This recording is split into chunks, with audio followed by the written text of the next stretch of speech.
Right. Kailash గారు నమస్కారం sir, good evening. Very good evening అండి. ఎలా చూడాలి ఆపరేషన్ సింధూర్?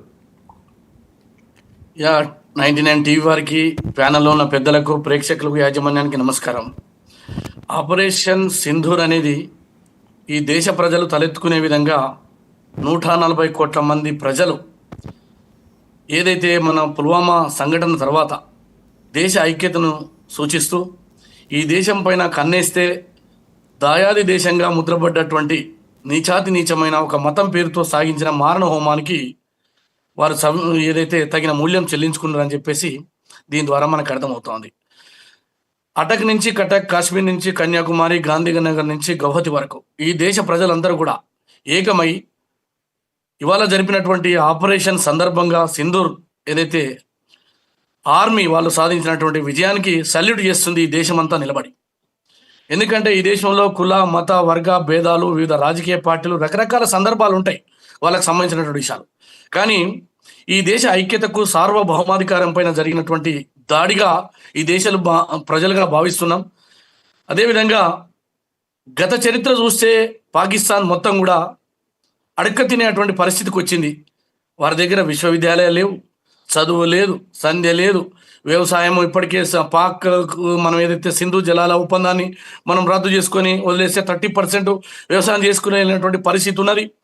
ఆ తర్వాత అన్నిటికీ మించి డిఫెన్స్ కూడా వాడు ఇతర దేశాల మీద ఆధారపడి ఏదో వాడు అక్కడ కూడా ఉన్నాడు టర్కీ, ఆ తర్వాత చైనా. దాని వెనుక 2 కుట్రలు, కుతంత్రాలకు 2 విమానాలు తోలేడు. ఇవాళ జరిగినటువంటి ఏదైతే ఆపరేషన్ ఉందో అది 0.00% మాత్రమే. అది వారు కూడా కాదు.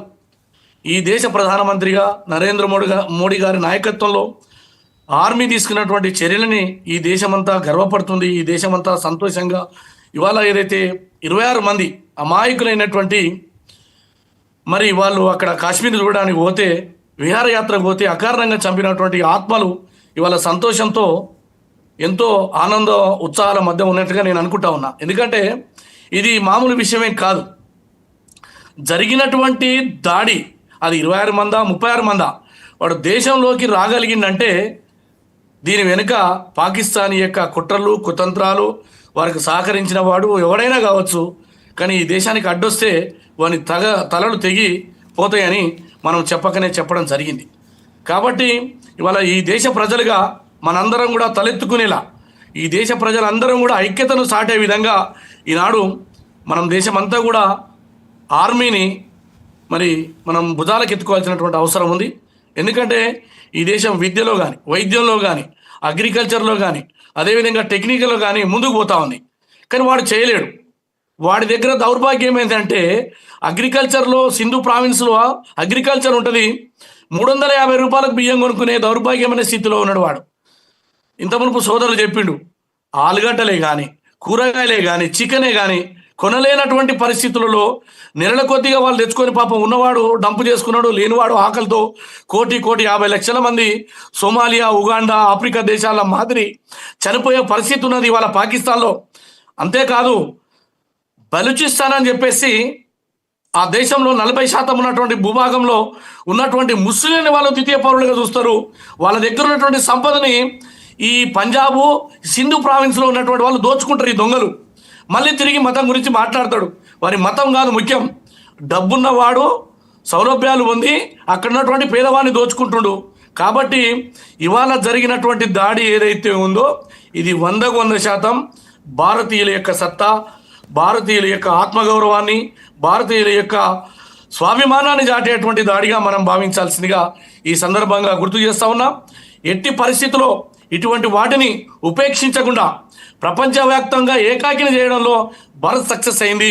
అందుకే ఇవాళ మూకలను తుదముట్టించడమని చెప్పేసి మన విదేశాంగ మంత్రి కానీ, లేదా అజిత్ దోవల్ గారు కానీ, భారత ప్రధానమంత్రి నరేంద్ర మోడీ గారు ప్రపంచం ముందు పెట్టి ఒప్పించగలిగినాం. కాబట్టి ఇవాళ 99% భారతదేశం వైపు నిలబడగలిగినారు. అందుకే ఈ దేశంలో ఉండబడేటువంటి మనం కాస్త రాజకీయ పార్టీలను పక్కకు పెట్టి ఈ దేశం మీద జరుగుతున్నటువంటి, దేశ సార్వభౌమాధి మీద, అధికారం మీద జరుగుతున్నటువంటి దాడిగా మనందరం కూడా చూసి దేశం వైపు నిలబడాలని కూడా ఈ సందర్భంగా గుర్తు చేస్తున్నా. మీకు తెలుసు 65లో వాడు చిత్తుగా ఓడిపోయాడు. ఆ తర్వాత 71లో వాడిని తునకలు చేసి అటు పశ్చిమ పాకిస్తాన్ తూర్పు పాకిస్తాన్గా విడగొట్టి ఆనాడు శ్రీమతి ఇందిరాగాంధీ గారు ఉక్కు మహిళగా ఈ దేశ ప్రజల చేత మరి పొగిడించబడిందంటే కారణం ఓకే. ఆ రోజు తీసుకున్నటువంటి గట్టి నిర్ణయాల వల్ల. ఓకే. కాబట్టి దేశభక్తికి ఇప్పుడు కులం కానీ మతం కానీ వర్గం కానీ రాజకీయ పార్టీలు కానీ అడ్డు కాదు. మనమంతా ఒకటే అనేది చాటి చెప్పి ఈ దేశం వైపు నిలబడడానికి సరైన సందర్భం వచ్చింది. నిజంగా గనక వారే గనక జరిగితే ఈ దేశ ప్రజలు ఈ ప్రభుత్వానికి అండగా నిలబడతారు. ఓకే. చిత్తుగా పాకిస్తాన్ మరోసారి కవ్వింపు చర్యలు కానీ ఇటువైపు కన్నెత్తి చూసిన ఆ దేశం భస్మీపటలమైతేనేటువంటి సంకేతాన్ని పంపడానికి భారత ప్రభుత్వం కూడా సన్నాహితం కాబోతా ఉంది. ఓకే. కాబట్టి ఎట్టి పరిస్థితులలో పాకిస్తాన్ సంబంధించిన స్లీపర్ సెల్స్ కానీ పాకిస్తాన్ యొక్క ఉగ్ర మూకలు కానీ పూర్తిగా తుదముట్టించాల్సినటువంటి అవసరం ఉంది. ఆ సందర్భం ఆసన్నమైంది.